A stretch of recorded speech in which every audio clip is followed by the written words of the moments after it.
It's interesting. I think I saw this movie when I was a kid, and really liked it, and hadn't seen it since I was a kid or like a teenager. And uh, boy, it had a different effect on me as a person in his 30s. I remember really liking it as a kid and having a different impression now that I've watched it again. But that was, yeah. I think like as a kid, you're kind of like, or the teenager, whatever it is, you're sort of taken in by these sort of like Criterion style art house type things. Like that's, like kind of teenagers like that thing, and then you get older and you're like, oh, this is kind of a little pretentious. But yeah, that was my experience re-encountering the film. I definitely came into this as a blank slate. I had never heard of this movie before.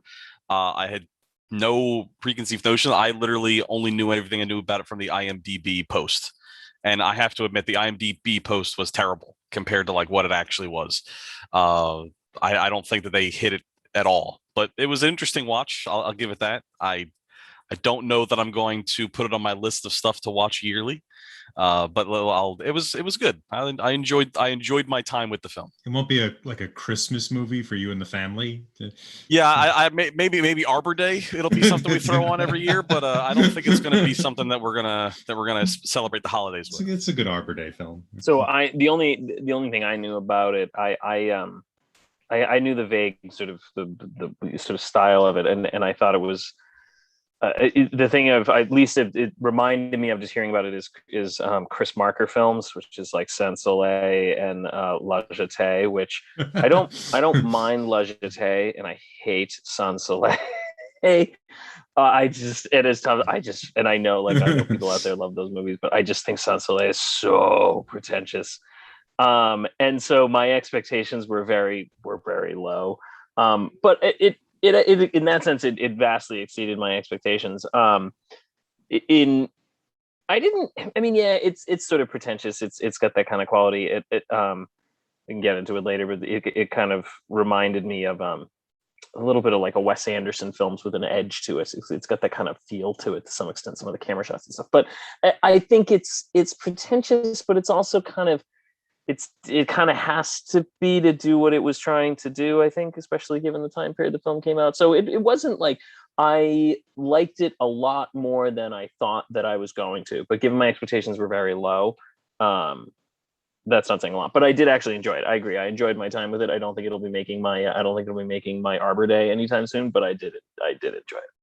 So definitely a first watch for me. I had no idea what I was getting into, but there's really a twofold approach to my first impression here. I keep saying I'm going to watch these films way in advance, and it doesn't happen. I mean, literally, while we're on the stream here, starting up the intro, I just finished the film. Okay. And the reason this happened was I was supposed to watch this during my lunch break today. And I said, you know what? Let me pick up some lunch. I'll come back. How about my starter breaks in my car and I have to tow it to a auto repair shop? So my viewing experience might have been a little tainted and it was more like, I need to watch this. And then the movie is a very slow movie. So when you're on a tight, timeline and it's a slow movie, I don't know if I'm giving this movie a fair shake, but I will say I wasn't quite sure why we were watching this film, specifically because we were aiming for like a Halloween theme. And yes, they did start by watching Frankenstein, but I'm sure we can go into that more in the episode. But I think I thought I was going to be getting into more of like a horror movie or something, and that is not what this movie was. So, I'm looking forward to the episode, but yeah, this one, a whole bunch of factors may have affected my viewing experience. So will it be on your Arbor Day watching list? That's what we want to know. I have bad memories already of this, and I am afraid if I ever watch it again, something bad will happen to one of my vehicles. Yeah. So no, it will not be on any list. No, I think in terms of starter motor damage, I think I can trump you. 12:30 at night in the middle of Union Square. My starter motor broke once. Yeah. Nice. That was one of the worst nights of my life. No, mine was literally one town over from where I live and where the mechanic is. So it actually probably was the ideal conditions if it was going to happen. So there you go. My brother once ran out of gas on the GW, like on the GW. Oh no. Oh no.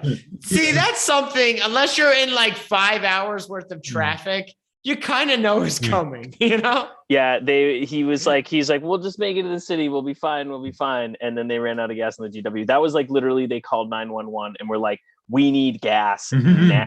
Like we're going to die on this bridge. And then very quickly the police did show up with a like gallon of gas. We're like, just get off the bridge. You know what I heard? Before they went to the city, they watched The Spirit of the Beehive. So that's probably it was probably on in the car. They have kids. It was probably, it's probably on the children do love this film.